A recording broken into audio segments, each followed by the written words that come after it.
Where are you right now? I asked my daughter. She nonchalantly replied. Anywhere is fine.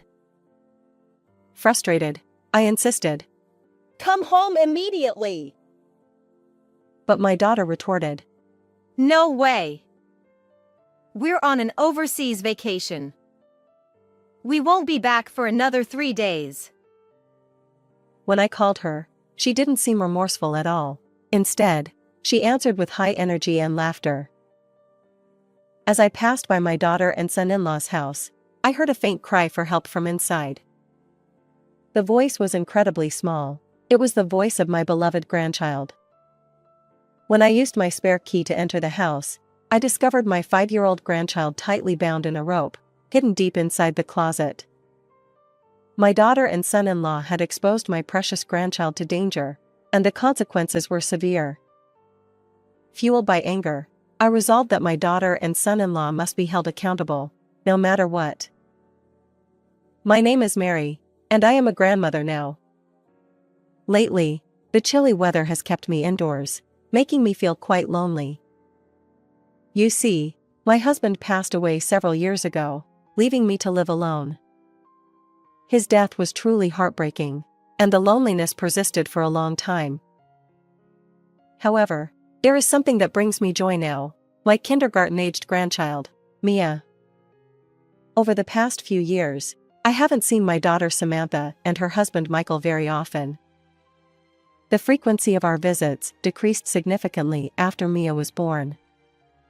But despite being a somewhat absent grandmother, Mia has grown very fond of me. Occasionally, she'll say, I love you, Grandma. Each time she does, my heart swells with affection. As a result, I find myself buying her various things and even sending her allowances. People around me recognize this as grandma spoiling, but I have no regrets. Mia is my one and only grandchild, a precious presence that cannot be replaced. Right now, my love for Mia fills my heart completely. However, I also have concerns. It revolves around my daughter and son-in-law's parenting approach. Frankly, Samantha tends to prioritize her own needs over those of her child. And Michael, her husband, doesn't seem particularly attached to Mia. When I raised Samantha, I believed I showered her with affection, just as my late husband did. That's why deep down, I want to voice my complaints about Samantha's current family situation. On the other hand, I hesitate to interfere in their parenting decisions. Honestly, anything I say would likely be unwelcome, and they probably wouldn't listen. Moreover, if Samantha's stress being scolded by me was to inadvertently affect Mia, it would be disastrous. So, despite my conflicting feelings, I've decided not to meddle too much in their parenting choices. Although it's lonely not seeing Mia often, I know that if necessary, I can still visit her. Currently, they reside in the house where my late husband and I used to live. After his passing, managing the spacious home alone became overwhelming, so I handed it over to them. That's why I also have a spare key. Sometimes, I find myself thinking that I'd like to visit their home and see Mia, even if it's just spontaneously. One day, I had the chance to pass by my daughter and son-in-law's house after a long time. Since their home is quite a distance from where I currently live, I rarely visit on my own. However, there was a reason I decided to go there today. I had been invited by a friend who lives in the neighborhood. This friend happened to be a classmate from middle school, so I assumed we would reminisce about old memories. Little did I know that the conversation would take a much more serious turn. Mary, do you really know about Mia? Of course, she's my granddaughter. How could I not know? I answered matter-of-factly, unaware of my own ignorance. No, that's not what I meant. Could it be that Mia is experiencing abuse? Huh? My foolish voice blurted out instinctively. What do you mean? I decided to listen to my friend's detailed account. However, as I heard the story unfold, I felt increasingly uneasy. After hearing everything, I collapsed onto my knees. To think that Mia has been going through something like that without my knowledge. Seeing my exhausted expression, my friend tried desperately to console me. Well, we don't know for sure. It's just a rumor, but I thought I should mention it. Maybe you could stop by their house on your way back? According to my friend, Samantha and Michael have been frequently going out early in the morning and returning well past midnight. Of course, they don't take Mia with them. As a result, there's a neighborhood rumor that they leave their child behind and go out to play as a couple. Additionally, some people have noticed Mia spending long hours on the balcony. Concerned neighbors who tried to talk to Mia were usually met with Samantha's baffling response. She's fine. My daughter just loves the balcony. Hearing this, I couldn't help but think that my daughter and son-in-law might be capable of such behavior. While I believe I have raised Samantha properly, I can't fathom where things went wrong. My friend advised me to check on Mia's well-being, so I left the house promptly and headed toward my daughter and son-in-law's home. With my hands trembling slightly, I pressed the doorbell, but there was no sign of anyone coming out, only the sound of the chime echoing. Are they not home? I muttered, about to leave the premises. However, at that moment, I thought I heard something. Help! The word was faint, and my hearing had deteriorated lately, making it challenging to catch soft sounds. Unable to discern it clearly, I addressed the noise. Is someone there? No response. Maybe I had misheard, I thought as I turned away from the house. But finally, I distinctly heard the plea. Help! My spine chilled. The source of that desperate cry could only be Mia. As a doting grandmother, I couldn't possibly have misheard. Given the circumstances, my daughter and son-in-law were likely out somewhere. But even if they left their child alone, why would she be calling for help? My mind raced to the worst possibilities, and I swiftly used the spare key to enter the house. Mia! Mia! Where are you? My voice reached her, and from not too far away, I heard Mia's reply. Grandma? Yes, it's Grandma. I'm here. Mia informed me that she was inside the closet. My worst fears had come true. Mia was left bound in a tight coil of rope inside the closet. Mia! How could this happen? Desperate, I clawed at the rope, trying to free her as quickly as possible. But the knots resisted my efforts. The constriction was severe, leaving faint marks on Mia's skin. I grabbed nearby scissors and managed to release her from the restraints. Grandma, are Mom and Dad not here? Mia's voice trembled, resembling a fledgling bird frightened by an external threat. They're not here. It's okay. You're safe now. As I spoke, Mia flung herself into my arms, tears streaming down her face. My wet, disheveled clothes didn't matter. My daughter and son-in-law had gone too far. They had crossed a line that should never be crossed. Suppressing my trembling anger, I held Mia gently. Looking at her frail body once more, I noticed she had grown even thinner, weakened. She likely hadn't eaten properly for days. The marks from the rope on Mia's body were vivid, resembling bruises. These might take a while to fade.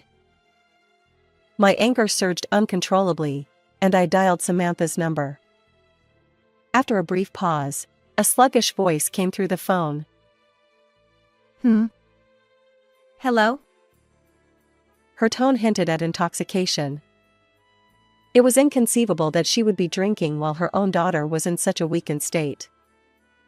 Suppressing my volcanic rage, I spoke in an icy tone. Where are you right now? Anywhere is fine. She didn't seem remorseful. Instead, her high spirits grated on my nerves. Samantha, answer truthfully. Where are you? Perhaps sensing my seriousness, she finally revealed their whereabouts. We're on a family vacation abroad. Why? A family vacation. Yet they left Mia locked in a closet. How could this be a family trip? I pretended to be fooled by my daughter's talk of including Mia. My daughter's mood was somewhat lowered, but her annoyance at my biting remarks showed through the nuances of her words. Regardless, come home immediately. Why? It's a special family vacation. We won't be back for another 3 days. Of course, I didn't expect them to return right away, but hearing it directly from my daughter only fueled my anger. Just as I was about to say something else, Samantha abruptly hung up, muttering, Busy. Samantha's attitude pushed me over the edge. To neglect one's own child and prioritize personal enjoyment, such behavior filled me with intense contempt and disgust. And to think that this despicable conduct came from my own daughter. I regretted my parenting decisions, and I felt a deep sense of apology toward my late husband. Amidst these complex emotions, I finally regained my composure when I saw Mia gripping my sleeve, her worried expression tugging at my heart. Mia was utterly weakened, so I rushed her to the hospital.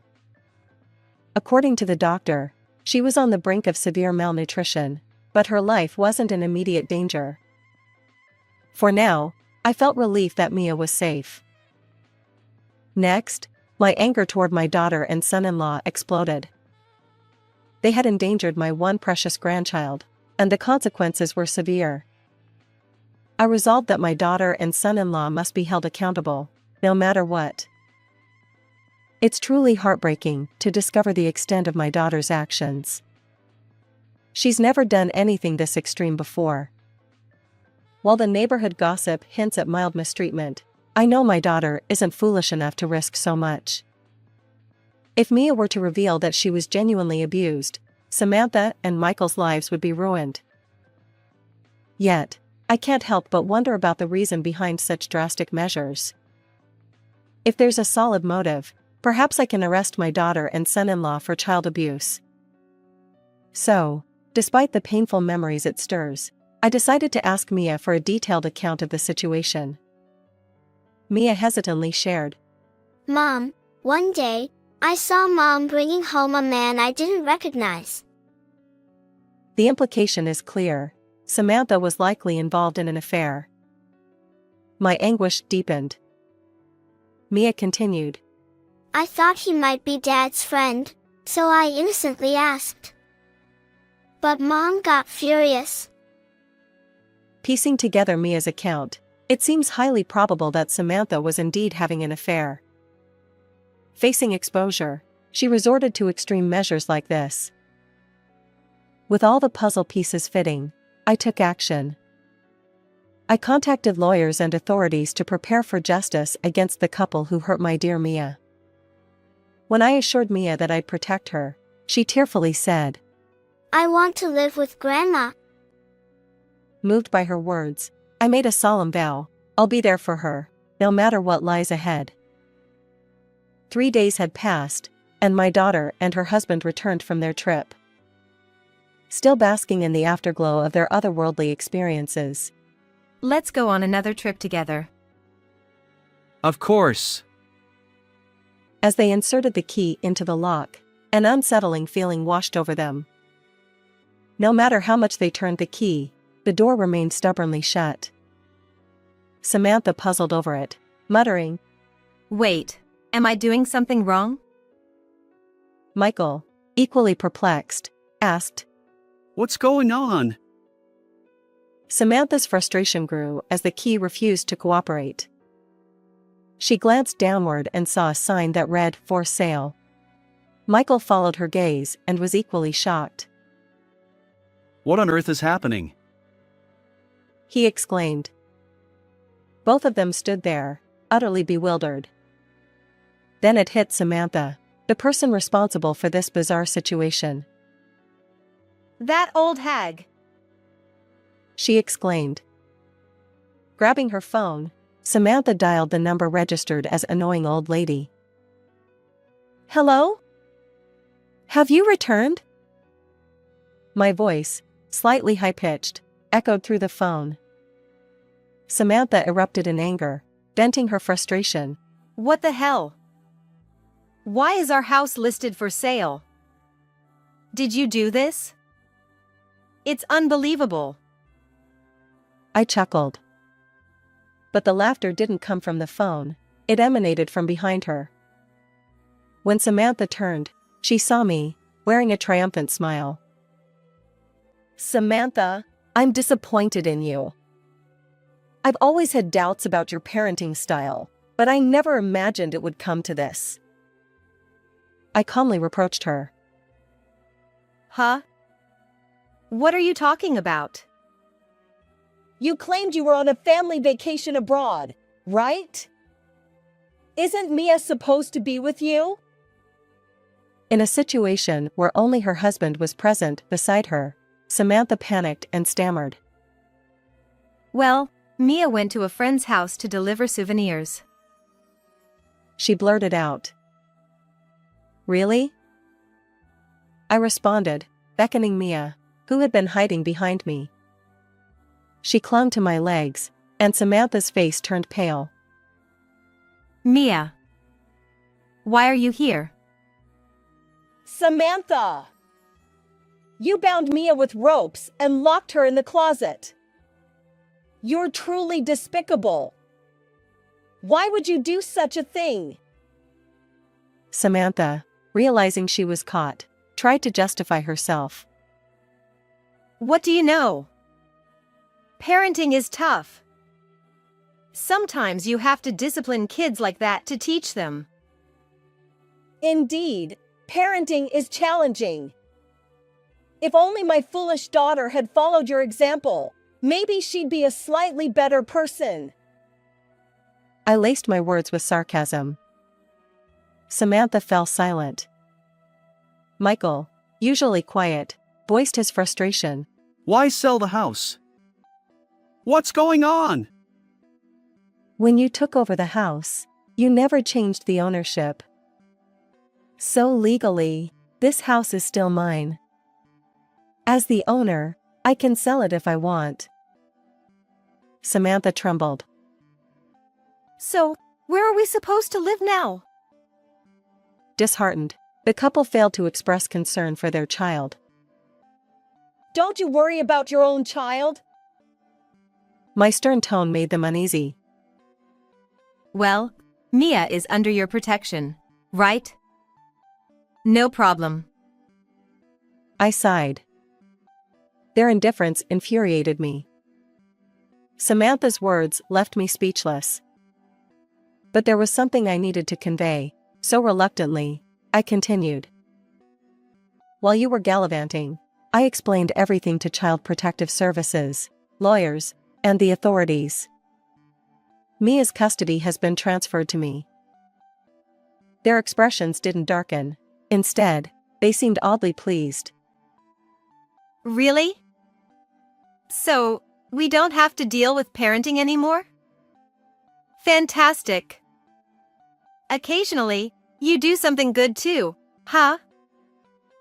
Michael remained silent, but he nodded in agreement. But this is where it gets serious. I knew that sharing this news would put them in a good mood. So, with the intention of finally retaliating, I spoke up. Well, it's not that easy for custody to change, right? You're not foolish, so you can imagine that much. Despite my words, the couple seemed oblivious to the gravity of the situation. I continued. I merely consulted with Child Protective Services, but they deemed this incident quite serious and contacted the police. I explained. Their faces turned pale rapidly. I smiled sweetly and added, "You two should reflect on your actions in prison." Samantha protested. Wait.